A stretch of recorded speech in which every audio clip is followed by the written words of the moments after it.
MG99 got on that boat near the mouth of the Saigon River. Most people were below decks, literally crammed together like sardines. They wouldn't have known what was coming. Total despair. The storms come on the second day. This was unbelievable.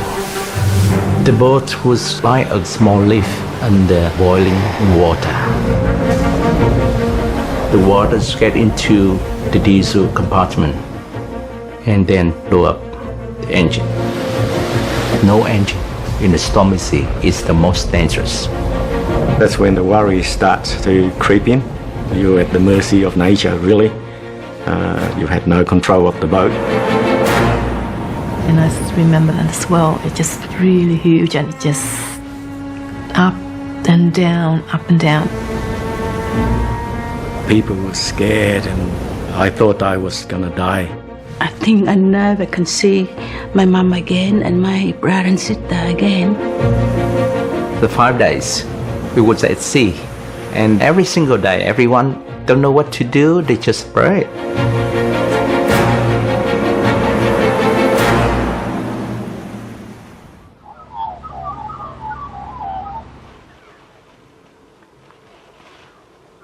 It's the first time I seen these photos after 40 years, and most of them gave me a goosebump when I saw them. 99 people has been hauled up to the deck. It's a big effort. When they so sick, so weak, yes, me here, very skinny after days at sea. It's very emotional photo for me.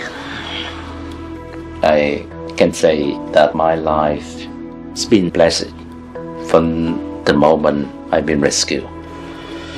Thank you, Australia. I was born and grew up in Saigon. My parents have 9 children. I am number 4 in the family. On the 30th of April 1975, the North Vietnamese army entered Saigon and the 30-year war was over. There were incredible scenes as thousands of Vietnamese crowded, pushed and squeezed to get on the American helicopters making their way out of the city, the last escape route from Saigon. As the Vietnam War ended, their whole lives changed. A lot of people hoped that it would be a time of peace after 40 years of war, but just the opposite happened. Right away, anyone associated with a former regime, military or civilian, or even just normal people who seemed like a threat, were sent away to re-education camps. Myself, as a son of a Republic soldier, so they still treat us as their enemy. And my dad and 6 sons have to escape and to stay in the jungle for 2 years. In Saigon, there were extreme food shortages. There was no work to do, and it was just total deprivation. There was like no future. No freedom of speech, no freedom of gathering, no freedom of practicing religion, all gone under the new rule of the communist mechanism. People took to boats to flee. The ocean was really the only way to go, through the South China Sea. But for most Vietnamese refugees, their voyages were nightmares. Many boats sank. Many were attacked by pirates. I've heard figures up to 1 million people fled, and the 300,000 or so perished in the escape. I was 21, and in 1981, my father approached me and said, "Tonight, you have to go. Take along your younger brother and look after him." You know, when you got that news from your father,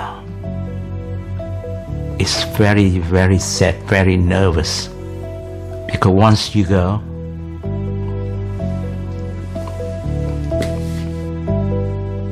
you believe that you have no chance to see the country again, the parent, the brother and sister, and friends. I was 14 and a half when I left Vietnam. Because we lost everything, my parents could only afford to send me on my own. I was 15 My dad said, he will go after me. So he stayed back there. So I got so frightened and sad.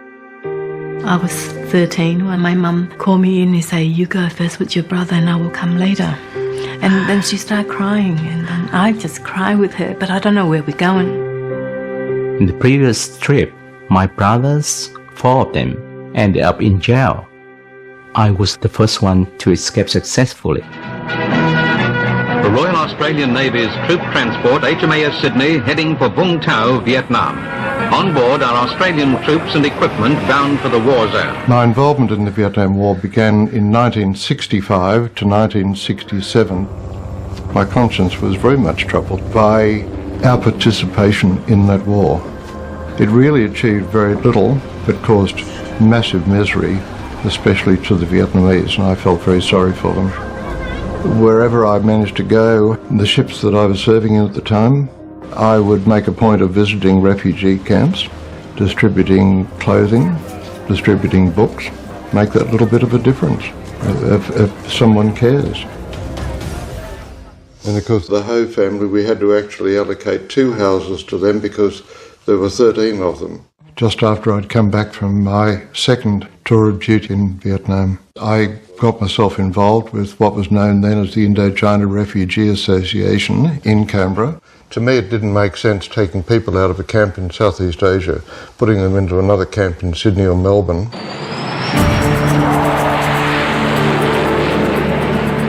In 1981, I was posted to HMAS Melbourne. The HMAS Melbourne was Australia's only aircraft carrier at the time.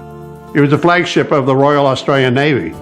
I was a commander and we were on passage to Singapore. We were 200 miles plus off the Vietnamese coast. At that stage you could not sail around Southeast Asian waters without stumbling over refugee boats. They were basically running out of boats in Vietnam. Nó giống như cái tàu của mình. You know, there were so many boats just going one way and leaving. The dimension of this boat is a little bit bigger than our boat. This one is about 4 meters width, and we have only 2.7. Captain Tom was from a fishing village, and he built the boat himself to go fishing, ostensibly. But he built it, in his mind, with the express purpose of escaping with his wife and 7 children. Là sống cái chế độ cộng sản đó, thì chú không muốn cho con chú sau này để lệ thuộc của cộng sản, thành ra chú muốn đóng chú tàu để chú đi. Hơn nữa là gia đình chú, cha chú và mẹ của Thiến là bị tụi nó giết chết hết, thành ra chú không muốn ở nữa. It was only designed for 30 people and 99 showed up. They were like doomed from the start. Look at this. The first time after we slipped through the checkpoint, I was sitting right in that corner underneath. They purposefully chose the night of the full moon because there were less patrols on full moon. They didn't think people would be escaping. The first night was just about, staying quiet and trying to sneak out as fast as you could. The boat was going at full rev. About 6 hours later, the engine conked out. Luckily, we made it out of Vietnam water. By then, we were just drifting in the sea. And that night, the boat got sucked into this gigantic vortex. The boat was caught in a big spin. It would just go round and round. Dad was holding the steering and then suddenly lost control and the boat spin. And then he just let go. The force of the water, it was just so strong. You could hear it, the sound was deafening. And I seriously thought that was going to be the end of us. That's when Dad was really worried. He can see death is coming. I sit next to my older cousin, so if I die, I got my cousin sit next to me. I saw 2 merchant ships pass by. We shot up the flare to let them know we're there. We scream, we call, but no response. Everyone was just so scared. People crying, people praying. The next day was calmer. We saw a plane flying toward us. Again, we set off flares, made some fire, some smoke to get some attention. We saw the plane. It didn't fly away. It made a circle. So we know it spotted us. I just saw the word Navy. I said, oh, it's America. Oh, everyone was just ecstatic. I just looked toward the sky and just thank God that someone looked after me. The captain reported that a tracker had detected a fishing boat on fire about 9 miles distant. I was summoned to the bridge, and the commanding officer said to me, I want you to take charge of the onboard reception. The Navy creed is, for those in peril on the sea, do whatever you can, irrespective of nationality, race, colour, creed, whatever. Just half an hour later, it's a whole fleet of big ships coming to us. Everyone screaming and happy and believe that we will be rescued by America people. I can't remember whether I actually just grabbed my camera and did the job. I may have been duty photographer that night. Whatever happened, I'm just glad I did it. I'm so glad I did it. Well, the time the recovery started, it was darkness, and I just remember it was big seas. When we went alongside, we were the first boat there. The boat was just full of women and kids. They'd obviously had a pretty harrowing time, and they just wanted to give us their kids. They just want their kids to be saved. And how on earth are you going to get 99 emaciated, seasick people from the seaboat up 3 to 5 metres onto the lowest point of the decking on the Melbourne? At first, they tried to let us climb up the ladder by ourselves, but it was hard for most of us because everyone's so sick. And I heard the broadcast come over saying about they wanted volunteers to go up the starboard ladder bay and assist with embarking refugees. There was guys starting to carry kids, there was sailors climbing down the net. There was one sailor, all you could see was his back of his legs. He was leaning over the side of the ship trying to get down as far as this net to grab these people because we were very, very concerned that someone was going to fall. It was pretty full on, it was pretty intense. We knew there were sharks there, we just couldn't see them. There was a lot of wash between the boats, and we were extremely concerned that people would be crushed against the ship's side. That's me on the bottom there with my arms out, because there's a guy from Melbourne in a harness holding a baby, and you think if he drops, you know, someone's got to catch the baby. It's just, that's how it was. It's just scary, and it's just the look in their faces. It's just stuck with me forever. I'd only been in the Navy 2 years. I was only 18 years old. It was a bit of an eye-opener. I remember thinking even back then, who would take a child out in this? And then, you know, when you get a little bit older and mature and you realise that they were trying to get them a better life. Yeah. I was at the top of the ladder making a very quick assessment as they were being lifted on board. That is a top photograph of John Ingram. He was everywhere that night. He was a copper, you know, like directing traffic. Some of the first kids who came up were quite sprightly and very happy to see us. And then as the night progressed, as we went on bringing these people on, a lot of the adults especially were just exhausted, absolutely exhausted, and to the point where they could barely get up to the ship. That photograph, when I took that, the thing I remember is diesel fuel. She stunk of diesel fuel.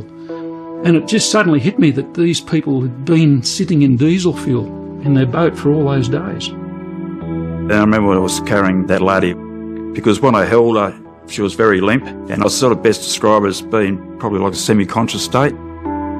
They'd been through a lot. They'd been through a lot. I was able to climb up the ladder onto the deck, and as I got on the deck, my leg just buckled under me. I was swaying from side to side just like a drunk man.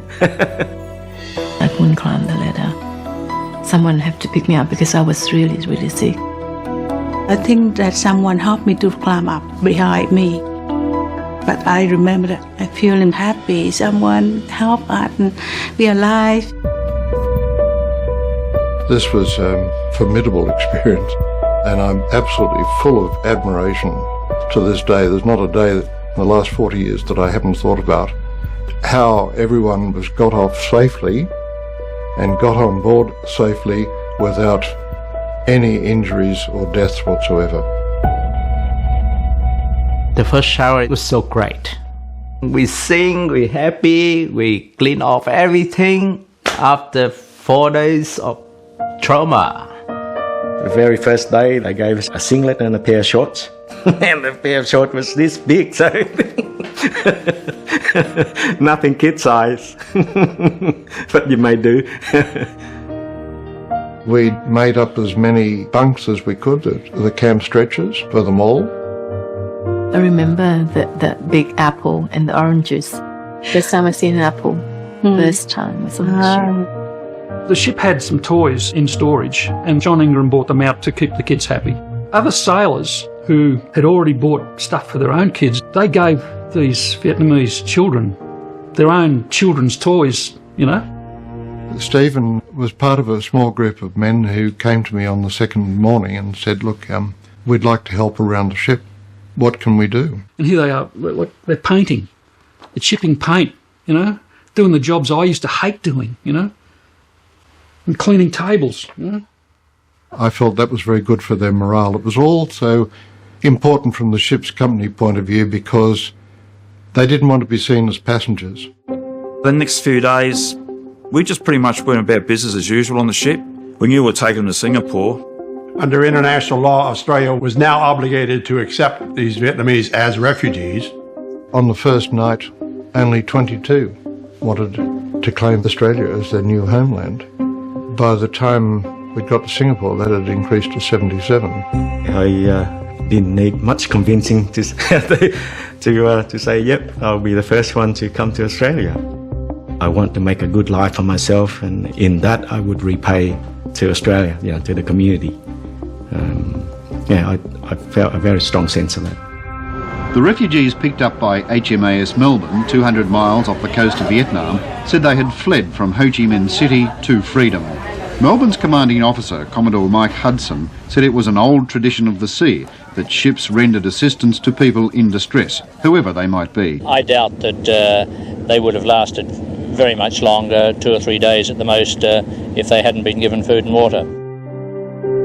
There were actually tears in sailors' eyes because in that very short time, that tense period, those few days on board, friendships had evolved. So once in Singapore, they were offloaded onto buses and taken to a refugee camp. They were designated by the HMAS Melbourne officially as MG99, Melbourne Group 99, and that's how they know themselves.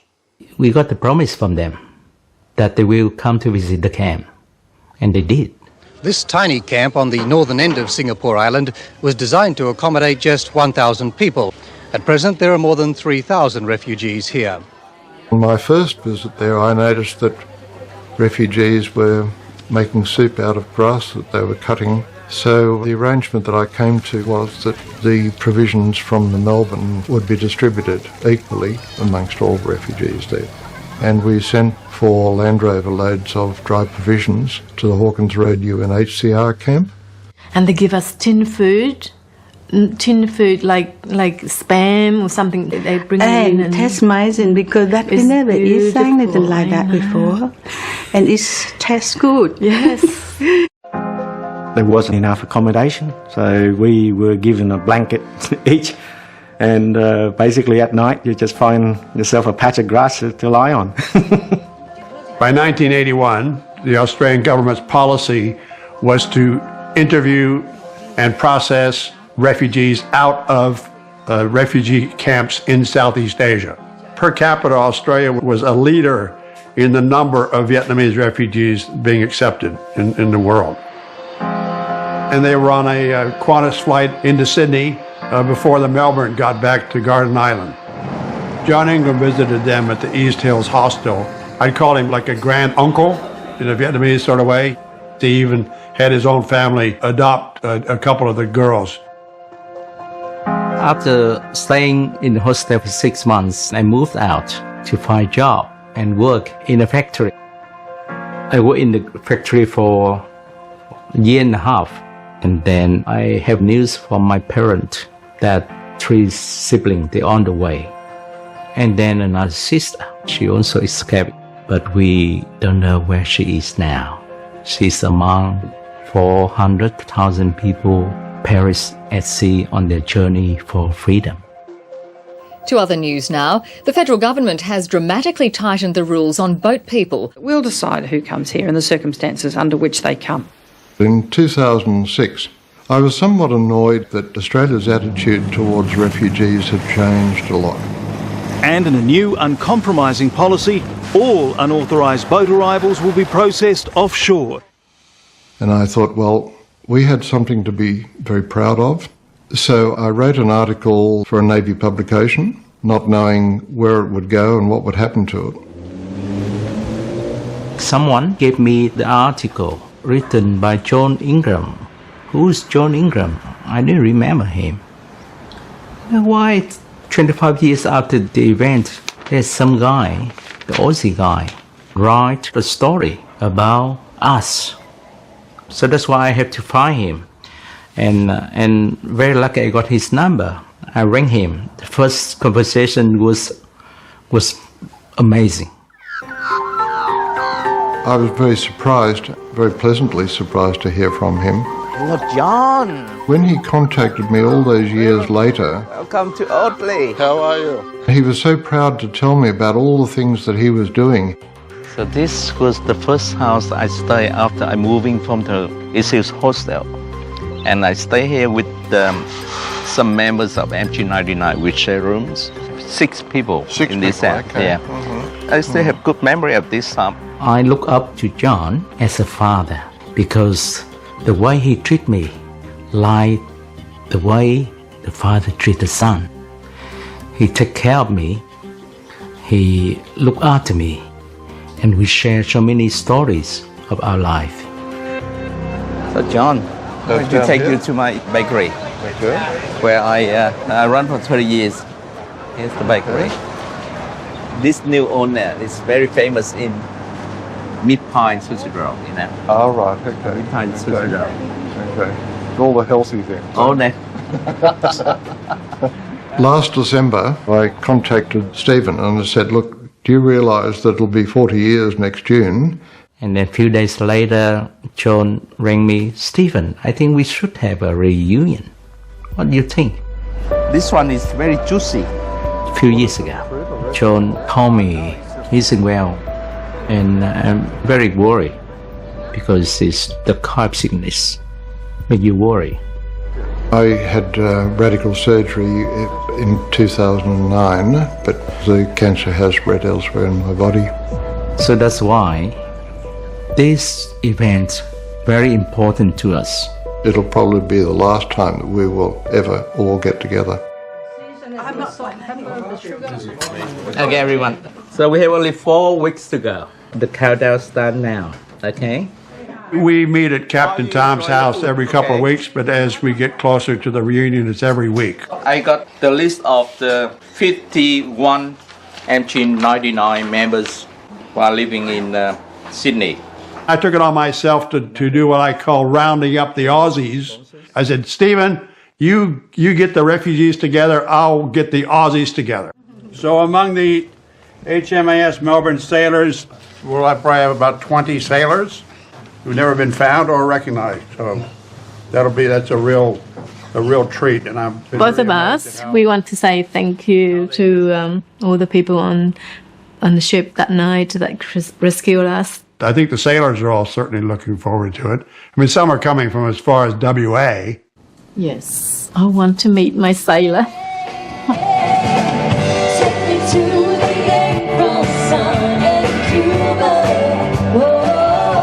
Today is the big day, the 40th anniversary of MG99.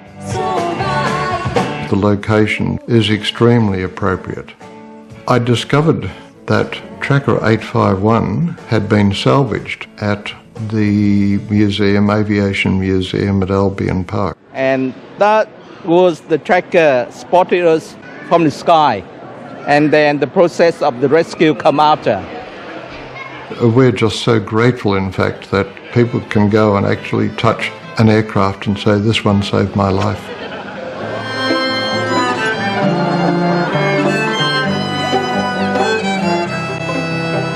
Daddy was only 13 months old. Yeah. It's just so exciting. We've heard from, I would say, a good 100 sailors, and a good 20 or so are going to be at the reunion. That's me that's there. See that? Okay. So they're just taking up one of the babies. I was the last to get off the our boat. Hello, John. My name's Thor. Oh, yeah, I remember you. I have waited 40 years. Finally able to see you and have a conversation to say thank you. You know, back then I couldn't speak a word of English, so could not express what I... Yeah, that's right. How are you? Nice to see you again. Very nice to see you and miss you again. It was a long time ago, wasn't it? Yes. I wondered, sort of not wondered so much where they actually went, but what sort of lives they had. It's me there. Oh, pretty similar. Most people like to think that when you pass it, you leave a footprint. And I think that because of that event, that night, that when my day comes, I'll leave a footprint. Something that's going to be there forever. It's made me a better person. How old were you when you were on the ship? 8 months. Almost 2 years old. I was 14 then. I've just always wondered, did they make a good life? It's been there for 40 years. I remember, wondering what's happened to them. Now, what have you been doing with yourself in Australia since then? What do you do for a crux? Cover. I work as an optometrist. I'm in IT support for IT company. I have my own consulting company. You don't know their faces, you don't know their story, but you knew that you were part of it, so it's full circle. I'm not like them. I work very hard. I earn the bakery and I had to work 7 days a week. It is wonderful to see what these people have achieved in their lives. I mean, it's been absolutely amazing. So to the Australian Navy in general, and to the officers, seamen and air crews of the HMS Melbourne and HMS Torrens in particular, without you on that day, without your compassion, without your professionalism, and without your bravery, we all would have died. Gentlemen, we owe you our lives. I'm very proud of the fact that Stephen, with a little bit of help from me, we've been able to sort of keep the flame of MG99 alive. And the commemorate. This to me represented the pinnacle of my naval career. Thank you very much. When you sharing with someone a moment of death and life, it seems like that they are you and you are them. So we live in that spirit. The refugee cause is something that isn't going to go away. If I were at sea today and I came across a boat of refugees whom I considered to be genuinely fleeing from persecution, then I would do all in my power to save them and help them resettle. Tomorrow, any of us, all of us could be refugees, fleeing persecution. For the lucky one, the ending is happy. And for the big number of the others, the ending is horrible. But we are the lucky ones.